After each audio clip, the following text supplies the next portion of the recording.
Now, to the situation in New South Wales, where it might be the top and starting to head down. Who knows? We'll know in the next couple of days. But today was a better set of numbers, particularly in the most crucial set of numbers. And Gladys Berejiklian, well, she's not going to dance a jig just yet, but it's a much better scenario than where we were at the start of the week. I'm not pretending this is easy. I'm not pretending that there's perfection in the settings. There never will be, no matter where you draw the line. But what I do know is that the green shoots are starting to show. We've still got a way to go. So what does that mean? Now, to the key numbers that you will get from me every single night. It will give you the straight data as well as my interpretations and opinion of the politicians around it. Because unless you see the raw data, then you're not really able to get a clear picture of what's going on. Now, I still contend that they are dealing with this in New South Wales because a huge number of people are being tested.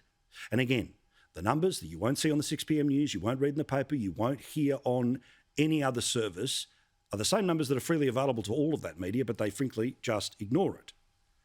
Since that limo driver drove through the loophole that the New South Wales government put in place, this is their version of hotel quarantine. Never forget it. They must be held accountable for it. But just like Ruby Princess, the Health Hazard and others will just bounce through this. 1.3 million people in the Greater Sydney area of 5 and a bit million people have been tested for COVID-19. That's the people who are sick, know someone who is sick, think they know someone who's sick, been to one of the places where somebody who thinks they might have been sick have been. That has produced 645 cases, but that only equates to 0.04% of everyone who's turned up for a COVID test. Now, in the total active cases right now in New South Wales, there are 922 active cases. That includes everything in hotel quarantine. But the number we focus on, the number that is the question mark, the worry number, well, that number virtually stayed the same in the past 24 hours. Mystery cases, the places where they don't know where they got it or who they passed it on to, 149. Remember, John Barilaro, Deputy Premier in New South Wales, who sits on the Emergency Committee of Cabinet, who helps decide how long lockdowns go for, he says this is the number to watch.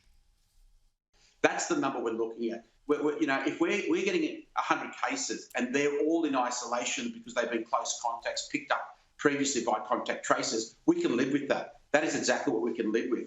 But it's the ones that are in the community that are of high concern. And that's all we're focused on. Now, again, big number of tests, number of people who have COVID, number of people where they don't know where it's come from. Well, when you have a look at the areas that are locked down, which is everywhere, versus the areas where they still don't know where people are, that number gets even smaller. It still remains that Fairfield is the focus, but there was only 2 new cases that fit into the mystery case box, which means, have we hit the top of the hill? I don't know. But it would seem like that based off today's numbers. Again, fingers crossed. But see the giant difference between Fairfield at 72 and Canterbury Bankstown at 23? This means if you had to rank the problems of COVID in Greater Sydney, it's Fairfield, a little bit of daylight, then next door in Canterbury Bankstown. And then a lot of daylight before you get to Georges River, Cumberland, Liverpool, and then the Sutherland Shire and Central Sydney. Now remember, as soon as these things get into single figures, that's really good. When you have a problem in one particular local government area, when you are testing the living heck out of it and you can stop the movement in that area, then it means potentially places like the Central Coast, the Blue Mountains, or the Illawarra would be able to get out of lockdown soon because the problems aren't there. The problem is in southwest Sydney right now.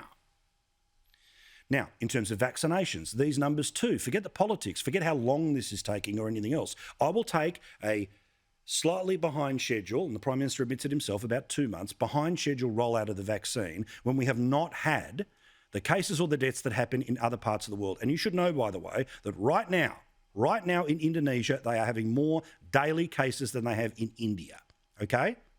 So we are on top of this. We are managing this well. It is frustrating for those that want to leave the country or, like myself, love the idea of travelling around our country. But let's remind ourselves that even when it sucks, it can always be worse.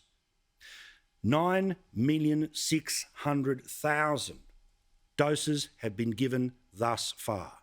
That is a really important number. And again, lockdowns mean people go and get vaccinated. You'll see a huge jump in the numbers coming out of Melbourne in the next few days, particularly this weekend. But in the past 24 hours, mainly New South Wales, 162,000 people had the jab. Now, as you know, comorbidities are a reason why COVID can kill. You saw the bloke who was of middle age, but a larger fella like myself, who is in ICU. Well, being a larger fella is a comorbidity. Being a smoker is a comorbidity. But the ultimate comorbidity is age. And I want to show you something that should bring some relief.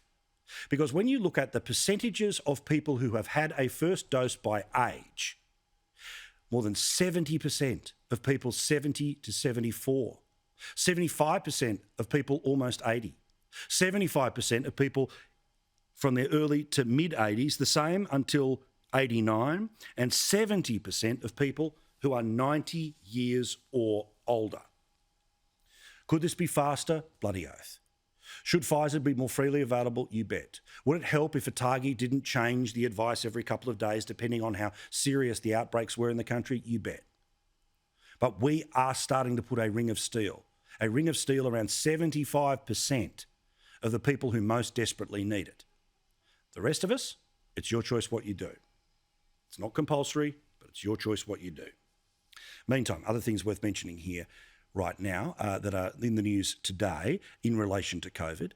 The stupid COVID rules, they all stay in place until those vaccination numbers change. I know that annoys some people, but I don't care. That's the fact. That's the key out of the handcuffs. Because right now, fathers are not allowed to be with their newborn babies. Why? COVID rules in New South Wales. Meantime, in Western Australia, there was a bloke who's been jailed for 7 months for breaching COVID rules. His crime, he had some tradies over while he was self-isolating. But somebody actually stood up to the Emperor in Western Australia, because somebody who also breached COVID rules and was sent to jail has had the jail term quashed and turned into 60 hours of community service, because the judge thinks that it is not really a jailable offence. Someone pushing back against the absurdity of people like McGowan, who think putting people in jail and telling people from Canberra where there's no virus that they're not allowed in the great state of Western Australia. Little bit of positive news on an otherwise kind of crappy day for a lot of people around the country.